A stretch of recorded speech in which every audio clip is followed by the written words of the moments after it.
Welcome, everyone. Welcome to our Wednesday Heart Wisdom panel. It is so great to see all of you.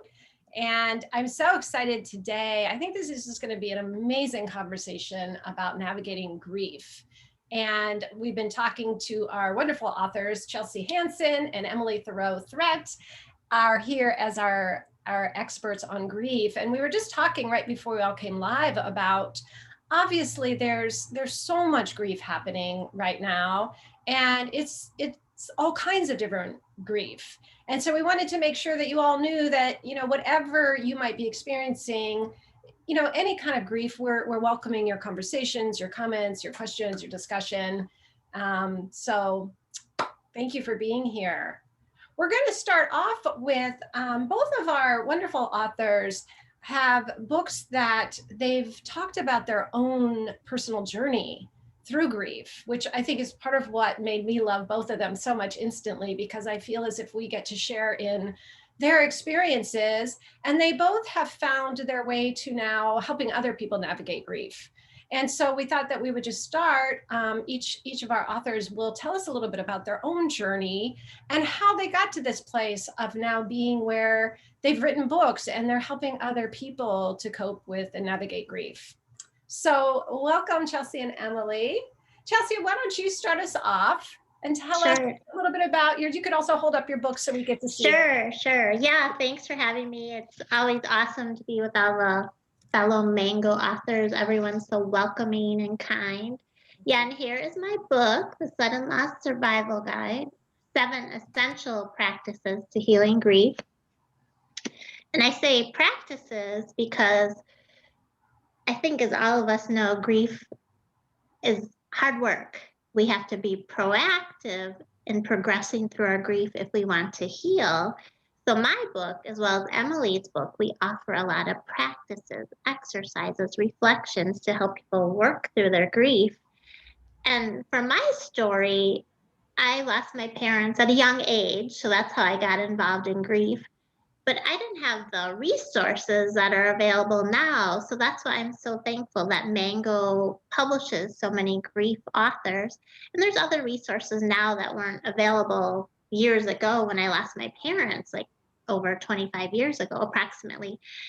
So resources weren't accessible.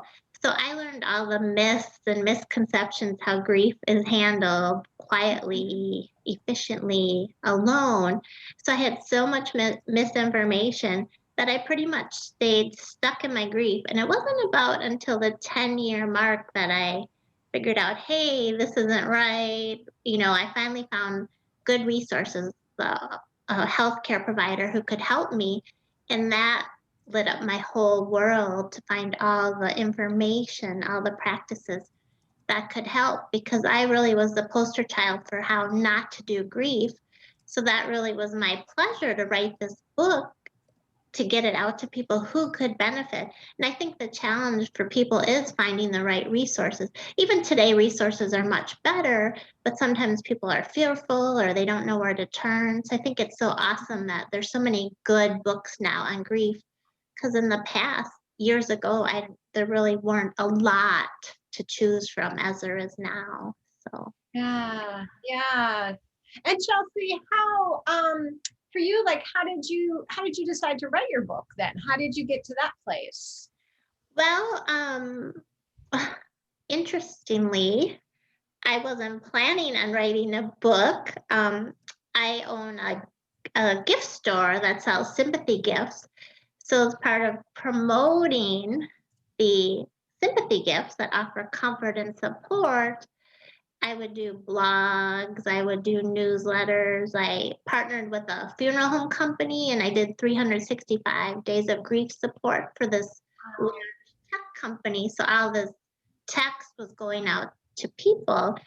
So basically I had the foundation to start a book, and it was just through all my learning and just trying to figure out, how do I do this? And I took so many classes, worked with so many mentors, that I had all the resources, and I ultimately found healing was possible. I didn't think it was, because so many books I read are like, grief's with you the rest of your life, totally depressing.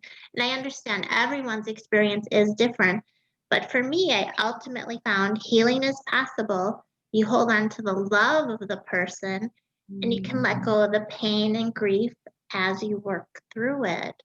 So the love always stays with us. And that's one of the messages I want to get out, because that was the most healing for me when I understood the continuing bond of love.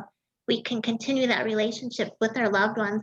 Then the whole world opened up for me, and I felt just so much better. Oh, Chelsea, I love that. I so resonate with that message. And I believe that too, you know, that's such a big path of healing, is to keep that love alive, to keep, you know, the spirit and their memory alive. So thank you so much for sharing that. And I know when we come back to you, you're going to share a little excerpt from your book. But in the meantime, Emily, let's have you introduce yourself and hold up your book, and same question about your own journey. This is my book. It just came out last week, Woo! actually. So I'm celebrating, very excited about this. It's been a journey to get here. I have had an interesting relationship with death throughout my life. When I was 13, my dad traded our home for an ambulance company. And that was a big loss, because that was home. And we moved onto the property of the ambulance company. And at that time, you only had to be 14 years old and go on ambulance calls. You had to have an advanced first aid card. And my dad was the first aid teacher. So when I was 14, I started going on calls, because it was a small family company. And my very first call, I had a baby die in my arms that had been in a terrible accident. And from then on, there was lots of deaths. My grandmother died the week that we moved into that place. So, and I was very close to her.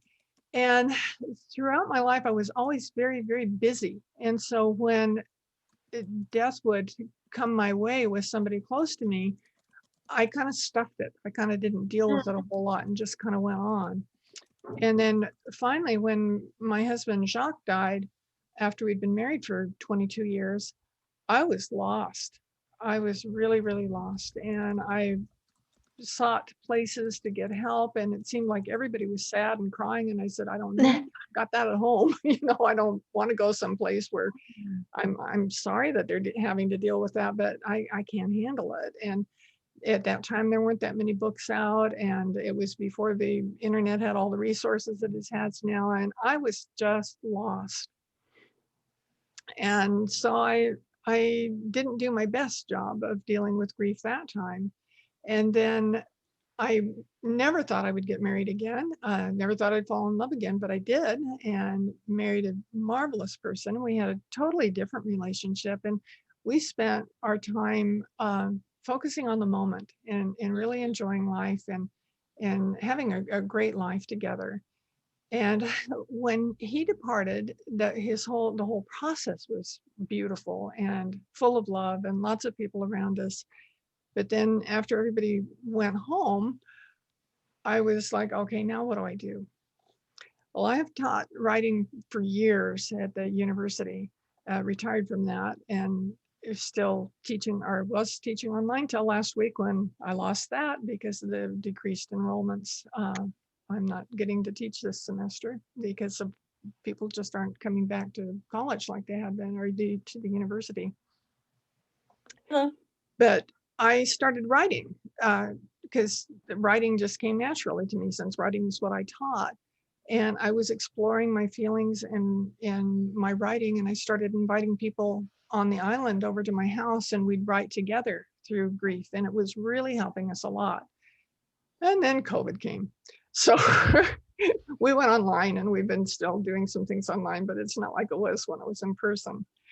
And I'll tell you why or how this book came about with what I'm going to read for you. Oh, awesome. Well, maybe what we'll do, if it's okay with Chelsea, we'll just start with you to do your reading, and then we'll have Chelsea do hers, since it seems like that's right along the lines of where you are. Thank you for sharing that story with us too, Emily, so much of that.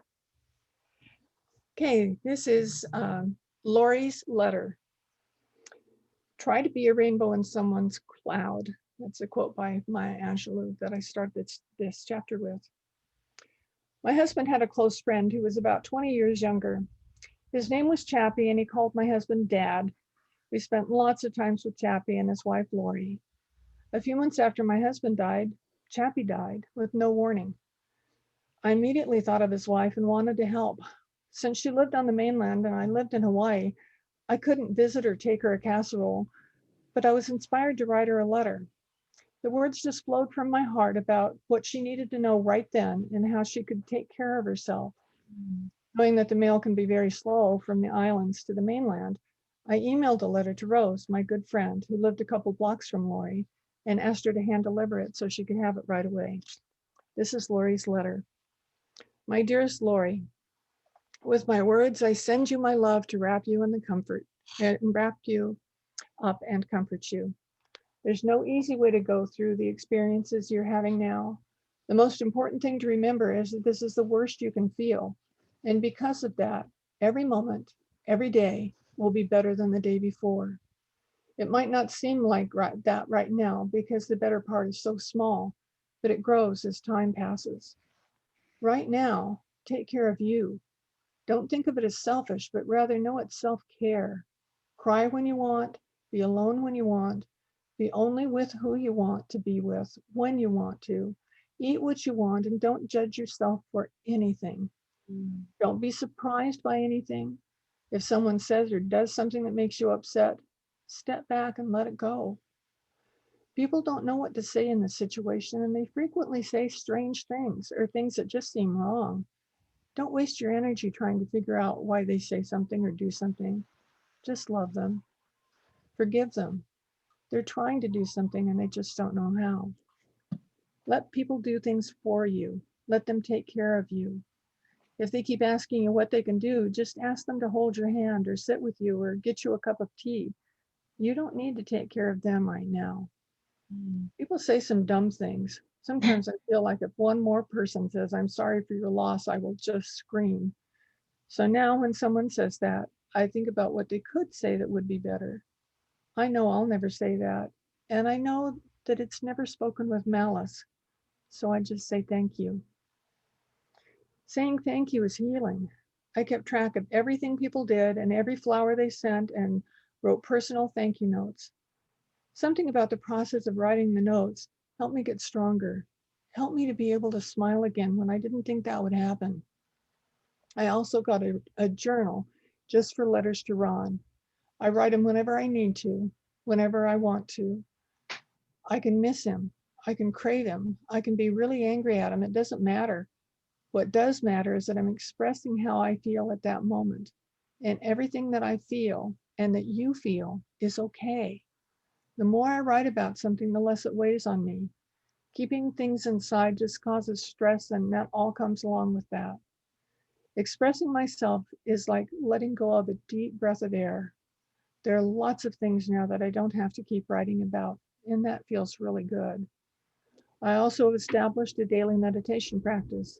It takes different forms all the time. Sometimes it's a walk, sometimes it's sitting outside where it's beautiful, sometimes it's just being still. This allows me to reboot and refresh, and I highly recommend it. And your dear daughters, just love them. Listen to them without judgment. They may say some strange things, and that's okay. Just love them. If you can spend some time sitting with them, they may be really angry in addition to being really sad, and they have a right to be. No one wants to never be able to be with their father again. Sorry. Just love them. Hold them. Let them know that you hear them. I'm always here for you. I've had way too much experience with this, and I would love to use that experience to help you in any way I can. My love always, Emily. I just kept thinking about Lori and wanted to do more. I know that one of my biggest challenges after both my husbands died was that many of my friends kind of faded away, especially the first time. One of my creative projects was to make note cards using pictures I take around the island of Maui. I decided that I would send Lori a different card every week. So I started writing down what I would tell her each week for that first year of her life after Chappie died. I was amazed that the notes just started flowing, and within 2 days, I'd written the content for 52 cards, one for each week for that year. The writing process turned out to be therapeutic for me, and I hope the notes will be therapeutic for her too. And I know that for this first year, each week, she'll be reminded that she's loved and supported. Since Ron died and I'm retired now, I'd been trying to figure out what I was supposed to be doing. I had told my granddaughter, Katie, about the 52 cards I wrote, and she called to tell me that her dad's best friend had died suddenly in his 50s and that she wanted to send the cards I'd created to his widow. While I was working on putting the cards together for her, I turned on a broadcast on my computer by Lisa Jones, the millionaire medium. She had read the first chapter of a book that she had written about the experience she had when her husband died, which was so powerful. I'd read her whole book before, and hearing her speak her experience was amazing. And I thought, I can do that. I can write a book about the 52 ideas I came up with. I'm grateful for the inspiration and hope it will bring love, support, and joy and comfort to people dealing with any kind of loss or just dealing with loss. So here it is. Oh, Emily, thank you so much for reading us, particularly that letter. That was so beautiful. You're welcome. Yeah. Yeah. I'm glad to have an opportunity to share it because I've learned so much, and I'm so happy to be able to learn what I'm so happy to be able to use what I've learned to help others. Yeah. Yeah.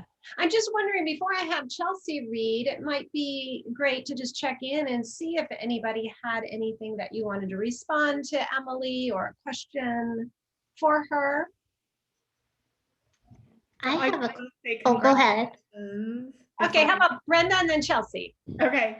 Well, I wanted to say congratulations on your book, and I know, the backstory and what inspired you, and I'm very admiring of like what you're doing, because I think that like you've taken what you've learned from your really hard learned lessons, and then you're offering it as gifts, and I'm just like very grateful to you. So congratulations. Thank you. Thank you.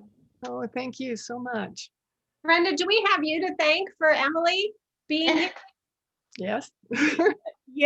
Yes. And then also what's I know Chelsea gets the floor next, but like a funny like to me, like synchronicity, or wait a minute, what was the word we learned last week from Monk? I'll think of it. Don't tell me.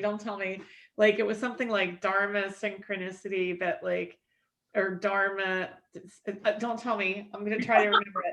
But anyway, like years ago, I had a loss, and somebody gave me gifts from Chelsea's like online gift store, and I kept them. I mean, obviously I used them, as help. And then I always kept them because I was like, there's a book here. And so then when her agent contacted me, I was like, oh my God, I've always wanted to do a book with Chelsea.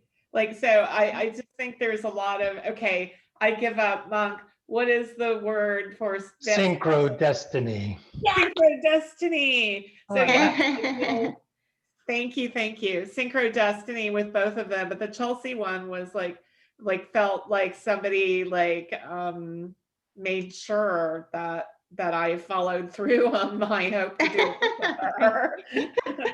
Oh, I love that, Brenda. And thank you for bringing us back to synchrodestiny. I loved that last week, and I'd forgotten it. And I feel like there's a lot of that, particularly centered around you, Brenda, within Mango. Yeah. Chelsea, what were you going to say?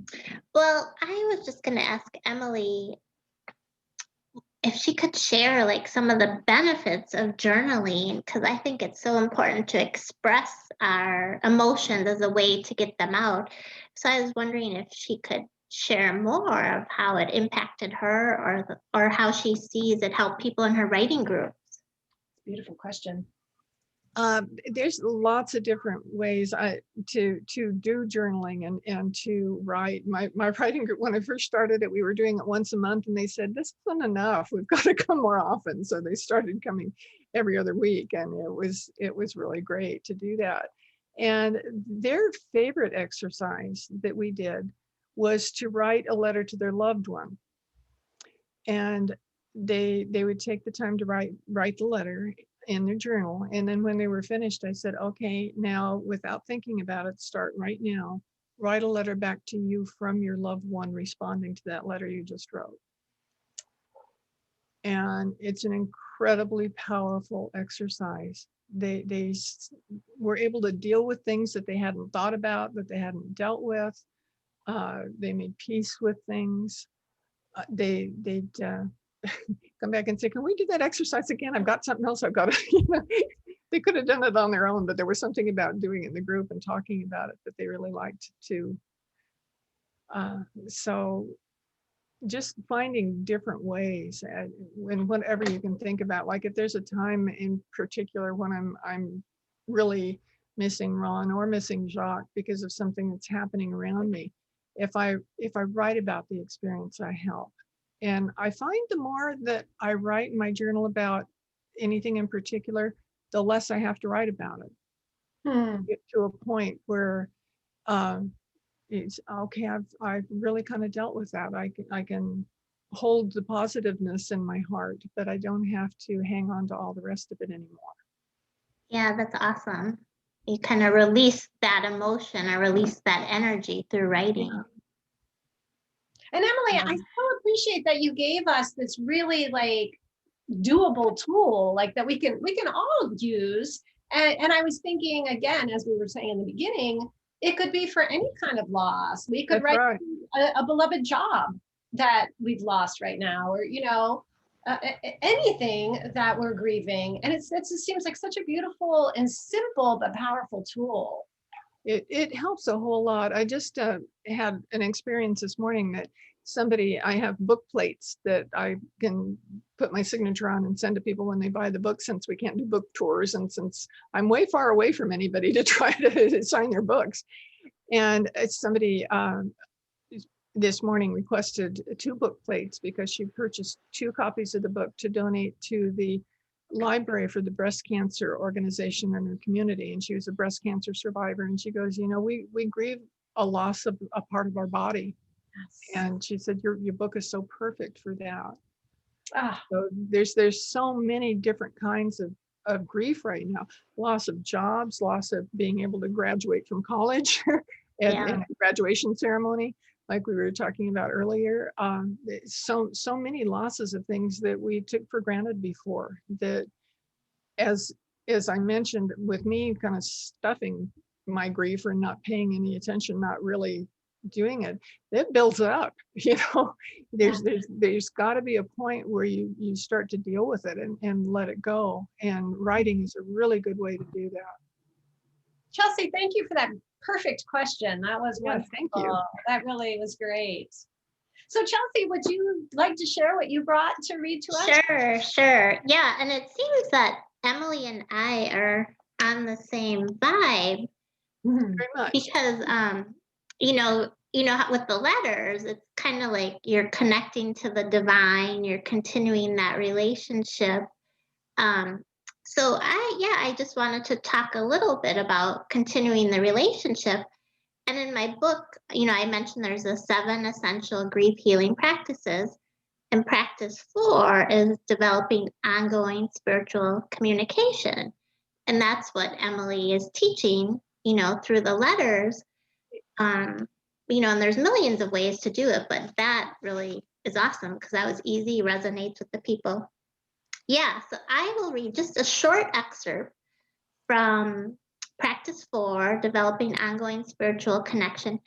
And the reason I pick this out of all the different excerpts from the book is because, as I mentioned, when I learned that we can continue our relationship with our loved ones, yay, the whole world changed for me. Healing was possible, peace came upon me. And typically, I don't think people talk about spiritual connection a lot in everyday, ordinary conversations, but I get communication from my mother like every day. I think I have that divine connection guiding me. And when Brenda mentioned, maybe, that lady should write a book, totally, I think that was that divine connection. And I was even getting the message, Well, the people who publish your book, it's a color. It's a color. So like mangoes. So anyhow, let me read my excerpt. So I'm with you, Brenda. I think we're on the same vibe there. We're synchro destinying all over the place. Yeah, right. Yeah, and well, I think this topic, everyone, you want that connection to continue, that love to go on. Mhm. So love never dies. Love is eternal. Love transcends even death. Because the bond of love is never broken, you can use the power of love to reconnect with the deceased. While physical death may mark the end of one phase of a relationship, you can continue to build even a stronger bond of love by connecting to the person in the spiritual realm. Love remains and is the most powerful energy of the world. And to explain, when a person dies, his or her physical body stops functioning, but energy continues and passes into another dimension. Your relationship with your beloved is transformed from physical to spiritual. His or her soul continues to live beyond the physical world. There is no restriction of space or time on soul energy. Since the deceased is not limited to a material form, he or she is free of pain, worries, and fear. There is no death. There is only a cycling and recycling of energies, a changing of form. Your beloved person's energy continues to exist in this other realm to watch, guide, and protect you, but most importantly, to continue to love you. The departed soul is closer to you now than it was ever before. Your loved one's spirit knows your deepest thoughts, feelings, wishes, and desires, and knows what's happening in your life. Souls in the spiritual realm know how to comfort, reassure, and support you when called to do so. It's your choice to connect and cultivate this connection at any time, including right now. You have this natural ability to tap into this loving, energetic presence. Spirits are connected to us through love. They hear us. They feel our emotions. When we mourn for them, they feel our pain. When we pray for them, they feel our prayers. When we honor and remember them, they feel that as well. And when we need them, they may come to our rescue in their own way from the other side. Your beloved spirit is not gone. The deceased love did not vanish. Your relationship continues. Chelsea, that's so beautiful. Do you want to say a little about, in your own experience, how you've continued to develop relationships with people that you love who are no longer here physically? Sure. And it's kind of interesting. I feel I'm a layman person, like not a medium, psychic, anything like that. But we all have intuitive abilities. So once you're open to the possibility, I think signs will come to you. And I think what helps people, if at one time this information is validated for them, then all of a sudden you might believe, because when you think you get these signs, you just think it's your imagination. But who cares if it really is only your imagination? Because if it makes you feel better, yay. So kind of go with it, be open to the possibility. And kind of what Emily did with the letter, it's the same thing. You can just, what I do is perhaps, I do different methods, but I can hold a little picture of my mom, send her my love. Very simple. We can all do this. Send the person our love. We're thinking about them. Bless that person. And then just ask them for a message in return to kind of feel their love in return. And in my book, in chapter 4, I list numerous methods to do this, starting from the basics to getting a little more advanced. Just kind of, like I said, open yourself up to the possibility. So I know I'm not explaining it very well, but I'll give you a better example. So very simple. You can think of a favorite memory of your loved one. Everyone can do that. Like, what's your favorite memory? Getting married, whoever your loved one is, and create it in your mind as fully as possible. When you recall your loved one in this scene, what do you see, feel, hear, and smell? Kind of embody the scene, embody the emotions. Feel how you felt in that moment, and sense the emotions of your beloved person as well, whatever that scene is, how you felt, how they felt. And now simply send your person your love through your thoughts. You're in the scene. It's kind of like you've lifted your frequency. You're in that scene. Send the person your love. And then just sense, feel, and imagine any message he or she may have for you. So very simple, very easy. And it's, probably not super easy to do on a call with other people, but when you're alone for 5 or 10 minutes, just imagine that scene, embody the love that you felt, send that love to your loved one, and then imagine that love coming back from you, imagine the message coming back from you, and you can just ask for a message. And like with Emily's letter exercise, it's easy for people to get in the flow of writing with that message. That's a great way to get it out. But it also can come in your mind as well. And if you just believe, wow, this could be the message. Or, we know our loved ones so well, we kind of know what they would tell us anyhow. But it doesn't really matter as long as the message brings you comfort and peace. And it will.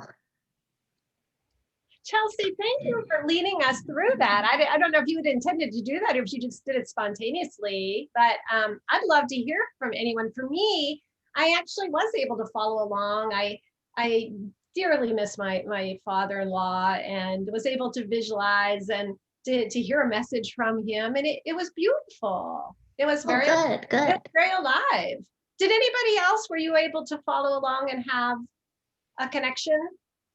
I actually did. I didn't realize really that I'd been doing that until she did this, and I kind of closed my eyes and got into it. But I realized that I have what we call a lanai, which is another name for deck out behind the back of my house. It has a real nice view, big expansive yard. And Ron and I spent a lot of time sitting out there. He had his chair and I had my chair. And I often use that spot as my office when it's not blowing crazy trade winds like it is right now.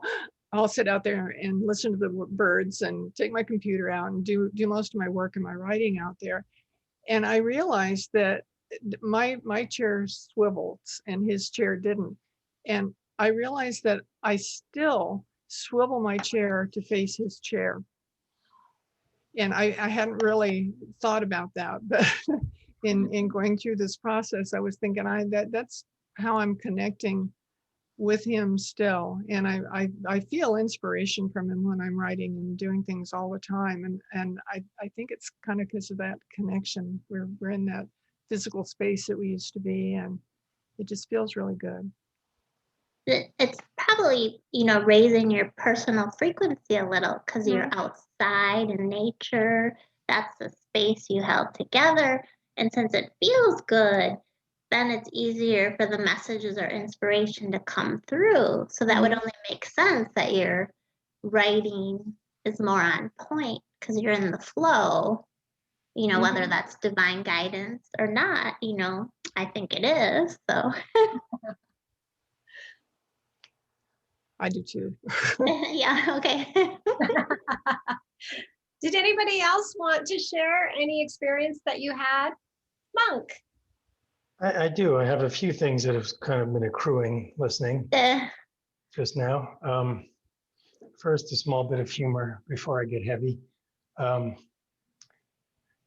I was 9 years old, Stuart Hancock punched me in the face and I had my adult teeth, and he cracked my front tooth, the two front teeth, he cracked one of them, but it didn't fall out. It kind of stayed hanging on and it turned black, and it kind of, over the years, it grew into my bone. So it was actually very stable, although it was dead. And then you know, when I was over 50, at some point, it began to show some cracks in it. And the dentist said, we got to take that out because if we don't take it out, you're going to bite into something that's going to come into all little pieces. And that's going to be a big surgery to get it out and give you an implant and all that. So I went in to have it removed, and I had very mixed feelings about it. I had sort of like the survivor respect to this tooth.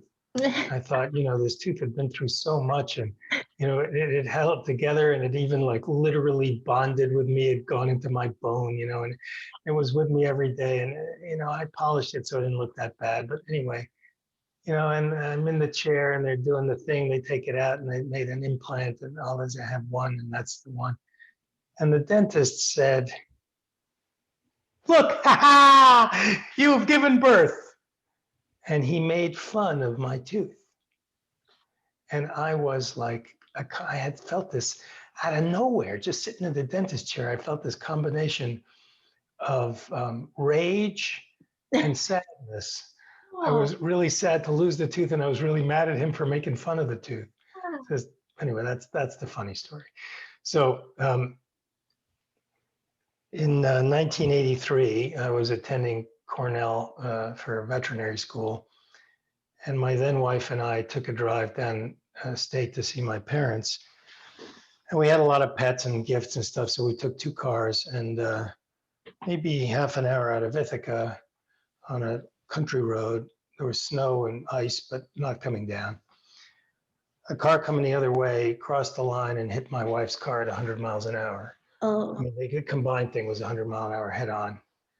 And I was driving right behind her, so I saw this whole thing like on a movie screen. And so, of course, you know, memories of those images still plague me all the time. At least once a day, I get a flash of something terrible, seeing something really bad. And, you know, it was not good news. And, you know, she was kind of hanging out of the car, and the helicopters and the police and all that came. And she was airlifted to New York City, and she was in a coma for a month. And I was in her bedside all that time, you know, talking to her and bringing her music and so on. And at one point, after a few weeks, she obviously had a very substantial injury and wasn't going to make it, at least not in any recognizable form. So the head of neurology at Cornell at that time, who had literally written the book on coma, called me into his office, and he had his secretary deliver his lunch, which was a plate of crudité from some local deli, and he sat there chewing raw vegetables while he was talking to me. And at one point he picked up a carrot and he said, "This is your wife. And you need to understand that and get used to it." And that same day, she woke up. And it was like, you know, on the chart, which I remember looking at, was written miracle recovery. Because Wow. there was no science for why she woke up. But the predictions sadly were true. And, you know, she was not the woman I married at all. She didn't remember, she didn't know who she was. She didn't know who I was. She didn't remember marrying me or anything. Had no idea what her name was. It's pretty bad. And in the middle of this, Tina Brown, who had just, I think, had moved from the New Yorker to Vanity Fair or the other way around, I can't remember back then, came to me and said, "Look, I really would like you to write this story as a cover piece for Vanity Fair." And I said, "Fuck off." And she said, "No, really, I want you to write this piece." And I was very angry about all this. I was very angry at Tina for wanting to somehow exploit this as a magazine article. Very angry at the doctors for saying the things they'd said. And of course, for my wife and my whole life and all that. And somebody, I think maybe it was Emily, said something about, you know, grief and anger and how these things can get entwined, which is what made me think about this. I did end up writing the piece, and it won some awards and got a lot of bravo and all that. But the real story is, of course, that I spent 10 years pushing this woman around in a wheelchair, doing her toilet and all that, and she didn't know who I was till I finally arranged for her care, and divorced her. And in that time, I have worked through, because we talked about writing through grief too, you know, I have worked through that. I have a third book coming out with Mango, which is a memoir, and there's quite a bit about that in the memoir. It's not all about that, but it does treat a little bit. But I also just last year put out a novel called Mistress Meow, which was my way of retelling that story in a, you know, fictional thing in the sort of category that I like to write: fantasy, China, history, and that kind of stuff. But I think both anger and writing are salient subjects for the grief discussion. And anyway, I just want to share that a little bit. Oh, Monk, thank you so much. Thank you. I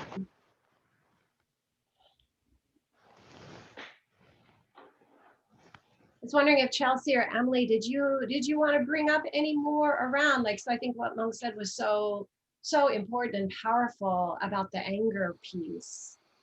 I'm curious how Monk feels now. So my ex-wife is in some kind of care thing. Details of it are not important. Has been there for a long time. And I am in contact with her still.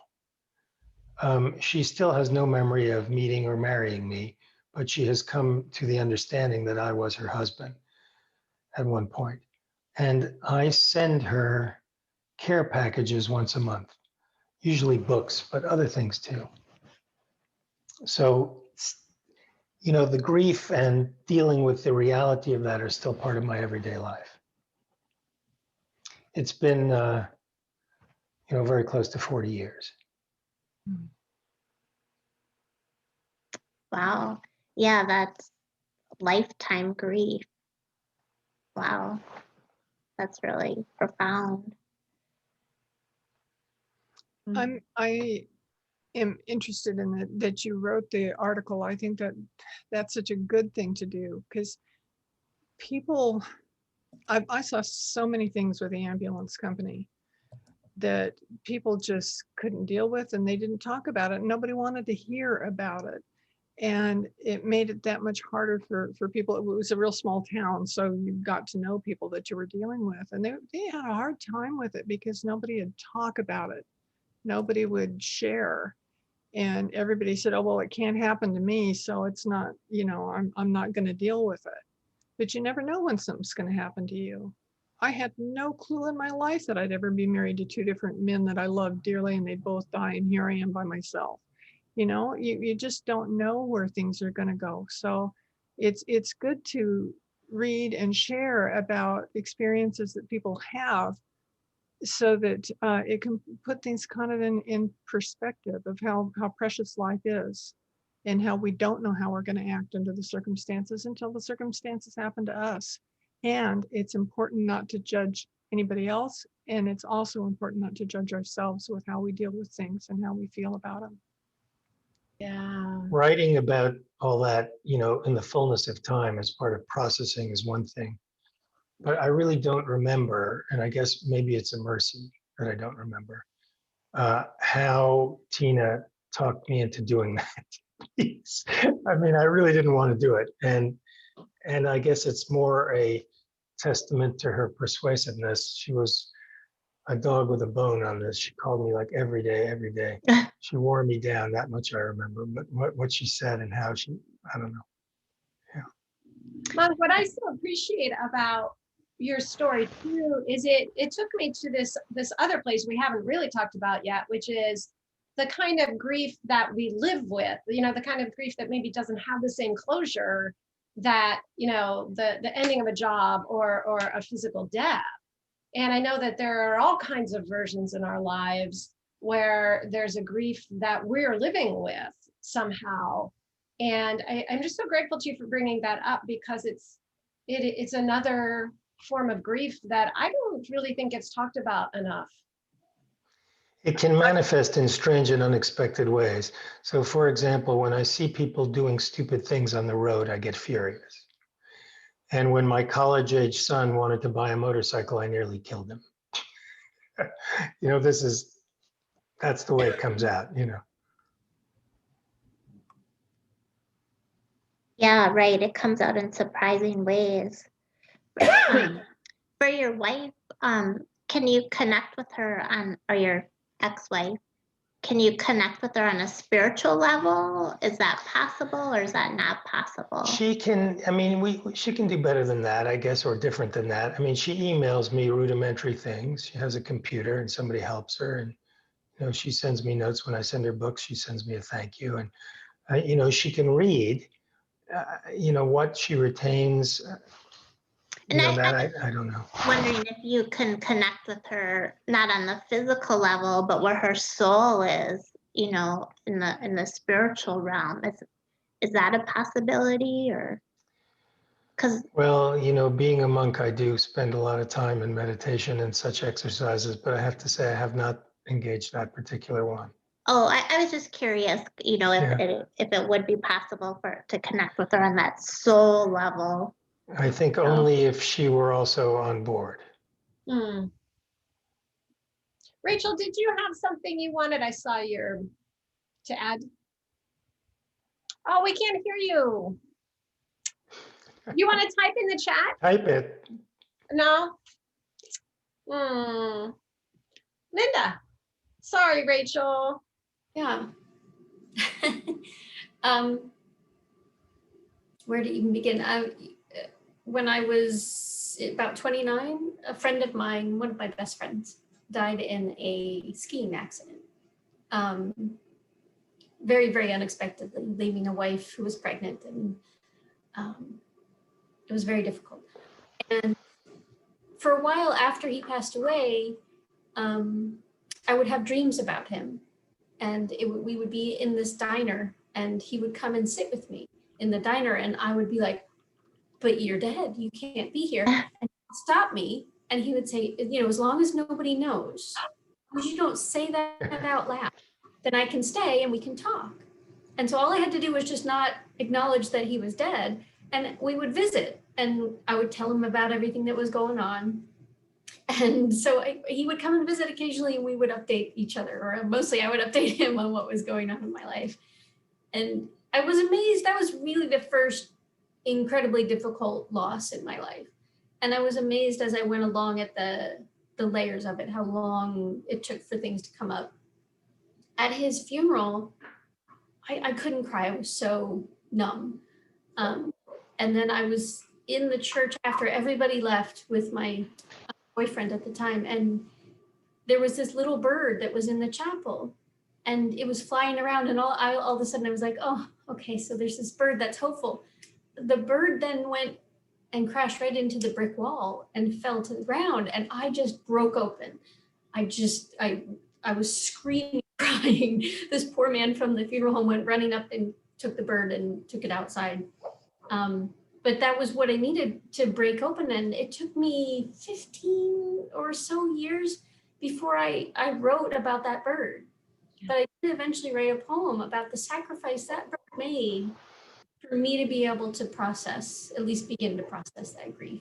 And so that is one of the big things about grief for me, is that it's a life of its own, and there's a process. Obviously everybody's is different, but there's so many layers to it that surprise me and show up unexpectedly. And I was really grateful in the end to that little bird, because I knew that there was a role it played for me, whether knowingly or not, but and there was a kind of relief to it to write and honor the bird when I finally could. But it took me a long time. Lynda, thank you for sharing. You know what dropped in for me when you were just saying that about the bird? And I was thinking how in some ways we all do this for each other, right? Like that it's so freaking hard to go through grief of any kind. But when we share our experiences with each other, at least in my life, you know, I know it allows me to maybe feel my own grief when someone else is going through it. It allows me to continue the process of grieving. And so in some ways, we're all that little bird for each other. I don't know, that's what came up for me. Rachel, can we hear you? Can you hear me? Yay. Hey. You know, when I think about grief too, is when it was actually responding to you, Sherry, when you were talking about the living grief. And right now with the addictions and the parents who leave their kids and they have to re-grieve over and over for every time that parent pops in for that second and then comes back out, these kids have to re-grieve over and over and over. And I have personal experience with this one, and it is excruciating to watch because they don't get the closure. You know, it just keeps the reopening wound. And when it's addiction, you never know. You never know if the person's dead, if they're alive, if they're, you know, coming in and out. And try to teach kids how to literally have to reprocess and lovingly detach while leaving them open to feel. It's very tricky. It's a very tricky grief. So I really feel for all families who have to deal with that one. Brenda, yeah, would jump on in. This is really Yes, I wanted to bring up something that our author Jean Shinoda Bolin was talking to me about. She just called me like actually I think it was like 5 o'clock on a Friday a couple of weeks ago, and of course she wanted to talk a little editorial talk, but she really wanted to say, you know, there are hundreds of thousands of people dying alone, and like so there's a new way we need to grieve, like, and she's saying that the families, I mean, this is absolutely correct, the families are traumatized because they can't even be with the, you know, the loved one to say goodbye. So I was you know, made me of course think how doubly traumatizing that is, and especially there's people losing multiple family members. I mean, like in some cases it's like more than 2, like 3 or 4, like. So I was actually thinking that maybe Chelsea could come up with some practices. She probably already has, and I just haven't read that blog post yet. But maybe Emily and Chelsea can, through their own unique, you know, lens, like offer support, like even in like, you know, if you wanted to like write things up, like Mango could make it beautiful in PDFs and have it as giveaways or something, because I think it's incumbent upon us to help those families, because that is just, it's just a double whammy of grief, I think. Sure. Yeah, that's an excellent idea. I'm happy to help to get you some information on that. And again, yeah, people don't realize what's going on. Yeah. Yeah, I'd like to do that together with you. I think would be a really needed, worthwhile project to work on. Mm-hmm.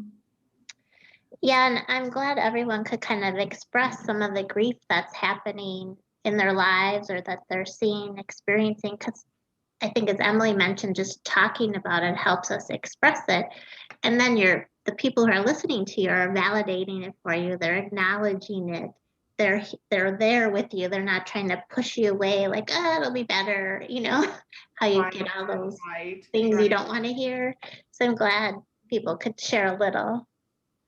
Yeah, and Debbie knows this because I bring it up at least once a week, but I keep saying I think that Mango and like with some help needs to like produce like sort of a grief summit, you know, with you guys and like Fred Guttenberg, who like getting like re-triggered, and actually Lily, you know, who can talk about the loss of a child and how to heal from that and her healing technique, and then Alan Klein. I just feel like because of COVID and also like the grief and trauma and PTSD of like just the last few years, like, you know, that's a whole side of grief. But I feel like there's a real need. And I just keep thinking, we have to answer this. How do we answer? Like, so my mind is like, get to do an event at like the like the Grace Cathedral, a virtual event at Grace Cathedral, or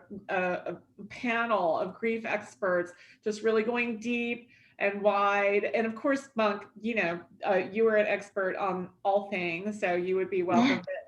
But like, I feel there's a call being made. I want to heed the call. So I guess I put that out to you guys.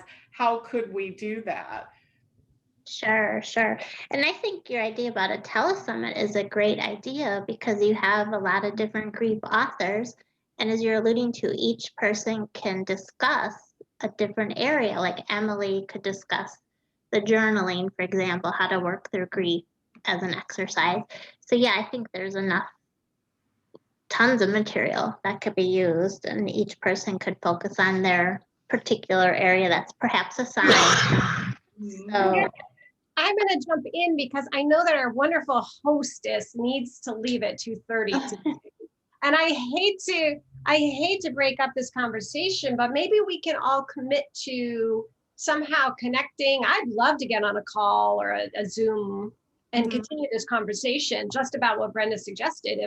If you know, I'll let Brenda be the one to say yes or no to that, but I think it'd be wonderful to continue. No, I would love to continue it because I just have and it looks like somebody heard the call and wants to help Christina. Thank you. I can just feel it. I can just feel it. It's like, we need to do something. We can help. So let's all, any of us who that really spoke to, I know that really spoke to me and whoever else, let's do that. And I also want to be very respectful and sadly also to end this beautiful circle. I can't even tell you, my heart is overflowing. Thank you all so much for showing up with such honesty and vulnerability and your stories, and your bringing your grief, bringing your love. I'm sorry we have to close, but come back again. We're here every Wednesday. And deepest gratitude to Chelsea and Emily. Thank you so much. And Brenda and Debbie, thank you for being our Mango hosts. And love to all of you. To be continued. Yes, thank you. Thank you. Bye, everyone.